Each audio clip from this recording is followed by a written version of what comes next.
Romanos, capítulo 8.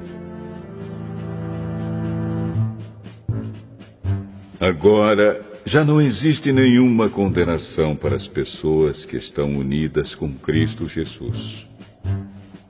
Pois a lei do Espírito de Deus, que nos trouxe vida por estarmos unidos com Cristo Jesus, livrou você da lei do pecado e da morte.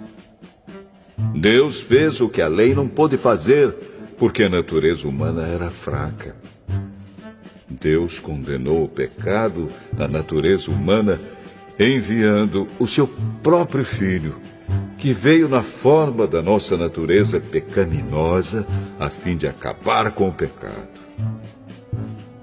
Deus fez isso para que as ordens justas da lei pudessem ser completamente cumpridas por nós, que vivemos de acordo com o Espírito de Deus e não de acordo com a natureza humana. Porque as pessoas que vivem de acordo com a natureza humana têm a sua mente controlada por essa mesma natureza.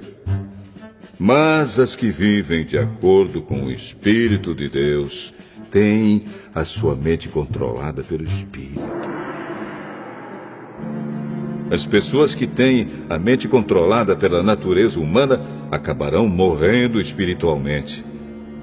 Mas as que têm a mente controlada pelo Espírito de Deus terão a vida eterna e a paz. Por isso, as pessoas que têm a mente controlada pela natureza humana se tornam inimigas de Deus, pois não obedecem à lei de Deus e, de fato, não podem obedecer a ela. As pessoas que vivem de acordo com a sua natureza humana não podem agradar a Deus. Vocês, porém, não vivem como manda a natureza humana, mas como o Espírito de Deus quer, se é que o Espírito de Deus vive realmente em vocês. Quem não tem o Espírito de Cristo não pertence a Ele. Mas, se Cristo vive em vocês, então, embora o corpo de vocês vá morrer por causa do pecado, o Espírito de Deus é vida para vocês, porque vocês foram aceitos por Deus. Se em vocês vive o Espírito daquele que ressuscitou Jesus, então aquele que ressuscitou Jesus Cristo dará também vida ao corpo mortal de vocês, por meio do seu Espírito, que vive em vocês. Portanto, meus irmãos, nós temos uma obrigação, que é a de não vivermos de acordo com a nossa natureza humana. Porque, se vocês viverem de acordo com a natureza humana, vocês morrerão espiritualmente. Mas, se pelo Espírito de Deus vocês matarem as suas ações pecaminosas, vocês viverão espiritualmente. Pois aqueles que são guiados pelo Espírito de Deus são filhos de Deus. Porque o Espírito que vocês receberam de Deus não torna vocês escravos e não faz com que tenham medo. Pelo contrário, o Espírito torna vocês filhos de Deus. E pelo poder do Espírito dizemos com fervor a Deus: Pai, meu Pai. O Espírito de Deus se une com o nosso espírito para afirmar que somos filhos de Deus. Nós somos seus filhos e por isso receberemos as bênçãos que Ele guarda para o seu povo e também receberemos com Cristo aquilo que Deus tem guardado para Ele. Porque se tomamos parte nos sofrimentos de Cristo, também tomaremos parte na sua glória.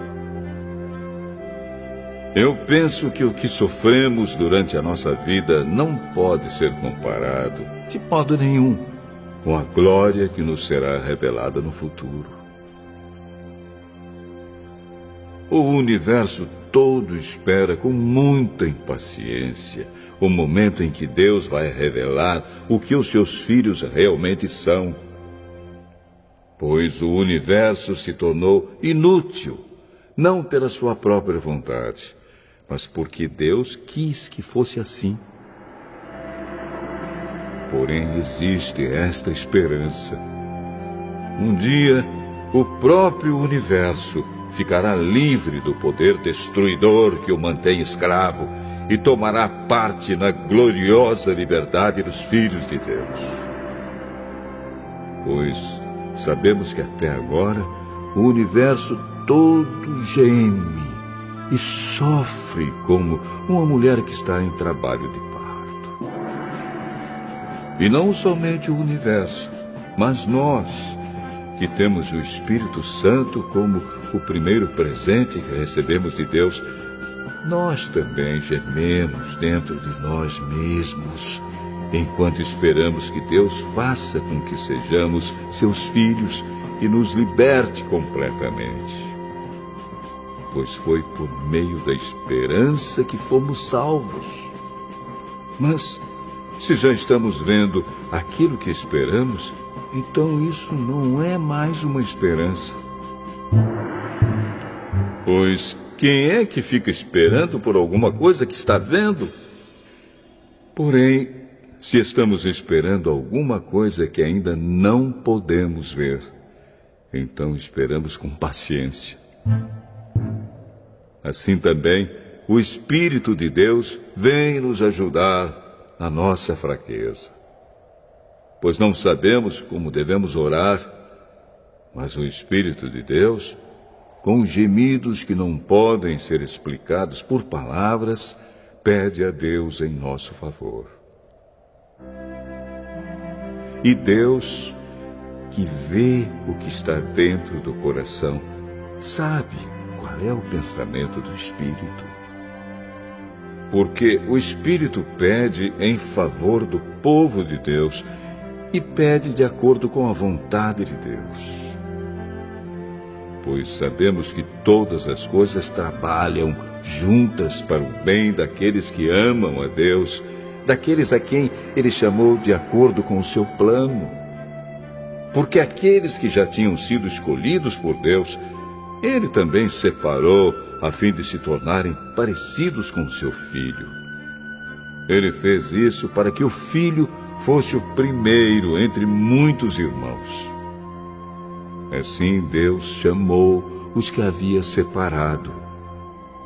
Não somente os chamou, mas também os aceitou. E não somente os aceitou, mas também repartiu a sua glória com eles. Diante de tudo isso, o que mais podemos dizer? Se Deus está do nosso lado, quem poderá nos vencer? Ninguém.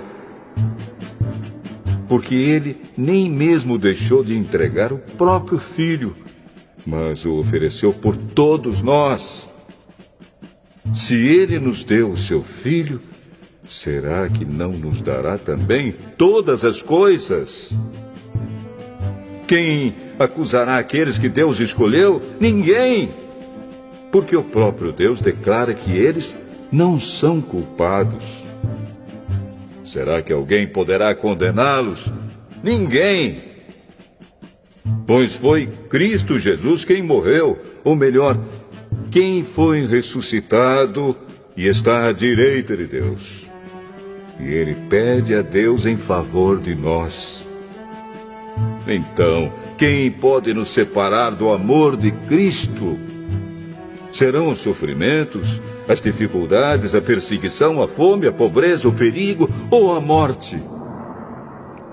Como dizem as Escrituras Sagradas, por causa de ti estamos em perigo de morte o dia inteiro.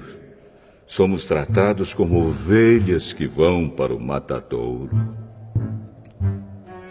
Em todas essas situações, temos a vitória completa por meio daquele que nos amou.